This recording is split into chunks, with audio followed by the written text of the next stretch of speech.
တို့ကြိတ်မှန်စီချက်နေရပါတော့အဲ့တော့ hair green ထဲတဲ့ကြိတ်မှန်အစီကဘယ်လိုမျိုးချက်ထားလဲကုန်ကျန်းတွေကိုဘယ်လိုမျိုးတန့်ရှင်းလုပ်လဲဆိုတဲ့အကြောင်းလေးလာပြီး share လုပ်ပေးပါမယ်အရင်ဆုံးပေါ့နော်ဟိုမျိုးကိုကြိတ်မှန်အပင်ရလာပြီဆိုလို့ရှိရင်သူ့ထဲမှာပါလာတဲ့အမိုက်တွေကိုအရင်ဆုံးဖယ်ပြီးတော့မှကြိတ်မှန်အပင်ကိုပေါ့နော်ရေ3ခါဆေးပါတယ်သူ့ထဲမှာသူ့မှာပါလာတဲ့ဖုံမုံတွေတဲတွေလို့ရှိရင်မြေမုံတွေပေါ့နော်ပြီးလို့ရှိရင်တခြားအညစ်အကြေးတွေအကုန်လုံးတန့်စင်အောင်လို့တိချလေးရေ3ထပ်နဲ့ဆေးထားပါတယ်ဒါဆိုလို့ရှိရင်ပေါ့နော်ရေဆေးထားတဲ့ကြိတ်မှန်လေးပါရေဆေးပြီးတော့မှတော့မျိုးရေစစ်အောင်ပေါ့နော်ရေစစ်သွားအောင်ဒီလိုမျိုးလေးအချောက်လေး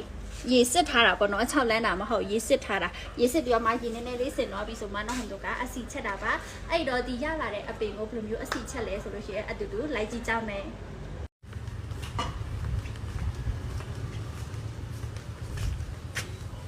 အခုဆိုလို့ရှိရင်ပေါ့နော်ဒါကတော့ဟိုမျိုးကြိတ်မှန်အစီချက်နေတာပါကြိတ်မှန်အစီဆိုလို့ရှိရင်ခုနကြိတ်မှန်အပင်နဲ့ပေါ့နော်ဒီချာလေးတန့်ရှင်းရေးလုပ်ပြီးတော့မှဒီထက်ဆေးပြီးတော့မှရေစစ်ထားတဲ့ကြိတ်မှန်အပင်နဲ့အုပ်စီနဲ့လာပြီးတော့ချက်ပါတယ်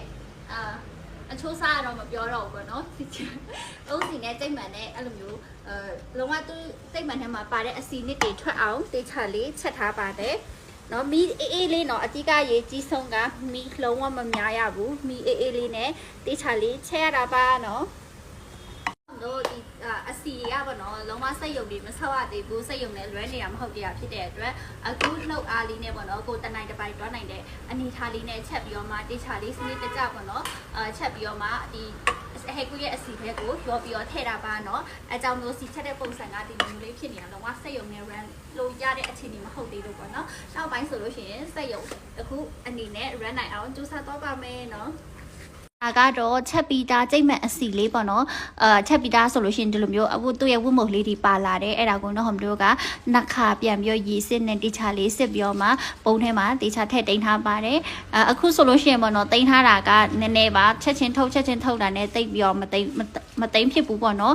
နောက်ပိုင်းဆိုလို့ရှိရင်တော့တိချာလေးတိန်ပြီးတော့မှ store လုပ်ထားပါတယ်အခုဒါကချက်ပီတာကြိတ်မှန်အစီအခြေအနေလေးပါဒါတော့အခုမှချက်ပီတာဆိုတော့အေးခံထားတဲ့အခြေအနေလေးပေါ့နော်နောက်နည်းနည်းလေးအေးသွားပြီဆိုလို့ရှိရင်ပုံထဲကိုတိချာထည့်ပြီးတော့တိမ့်ပါတယ်ပြီးတော့မှ hair green အစီလေးလာရောတာပေါ့နော်ဒါကတော့ hair green နဲ့ထည့်သုံးထားတဲ့ကြိတ်မှန်အစီလေးပါ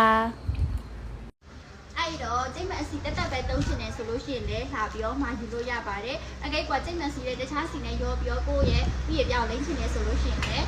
ကြိတ်မှန်စီတက်လည်းခွဲပြောင်းချောင်းပေးပါတယ်လို့နော်ဒါကတော့ hair green ထဲမှာထည့်သွင်းထားတဲ့ကြိတ်မှန်စီချက်နီးရဲ့ process လေးပါအားလုံးကိုကျေးဇူးတင်ပါတယ် hair green ရဲ့ brand founder တော့ဟောဖြစ်ပါတယ်ခါ